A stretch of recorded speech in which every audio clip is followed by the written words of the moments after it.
बिल्कुल जी, मैं इस वक्त शहर कराची की यूनिवर्सिटी रोड पे मौजूद हूँ और आप देख सकते हैं कि इस वक्त ट्रैफिक जो एक बहुत बड़ा जाम हुआ हुआ है। इसकी जो मेन वजह है वो है कि जो रेड बस कार जो प्रोजेक्ट चल रहा है यहाँ पे वो तकरीबन गुज़श्ता 2 साल होने को आ गए हैं, लेकिन प्रोजेक्ट जो है वो अपने कंप्लीट होने का नाम नहीं ले रहा। यहाँ पे मैं तुरंत आपको ये बताऊँ कि अभी हमारे जो डायरेक्टर यानी जो प्रोजेक्ट के डायरेक्टर उनसे अभी हमारी बात हुई, उनका ये कहना है कि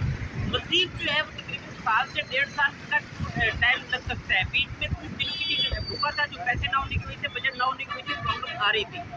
लेकिन अभी मैं आपको ये बताऊं कि यहाँ पे जो शहर कराची के जो लोग हैं उनसे हमारी बात हुई, उनका ये कहना है कि कराची को छोड़ के पूरे पाकिस्तान में, चाहे आप सिंध की बात कर लें, चाहे पंजाब की बात कर लें, चाहे किसी दूसरे सूबे की बात कर लें, तो पूरे कराची को छोड़ के पूरे पाकिस्तान में जो काम होते हैं, तरक्याती काम होते हैं, वो रातों को ज़्यादा किए जाते हैं, रातों को कम्प्लीट किए जाते हैं ताकि आवाम जो है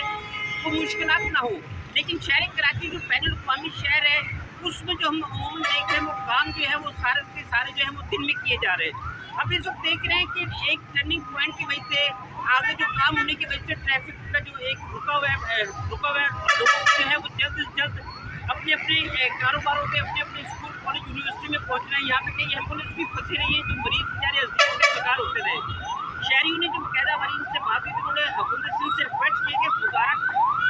जो ट्रैफिक पुलिस एहलकार है उनको यहाँ पे तैनात किया जाए ताकि वो एक मुतबादिल रास्ता सही मैनर में बता सकें कि आवाम को किस तरीके से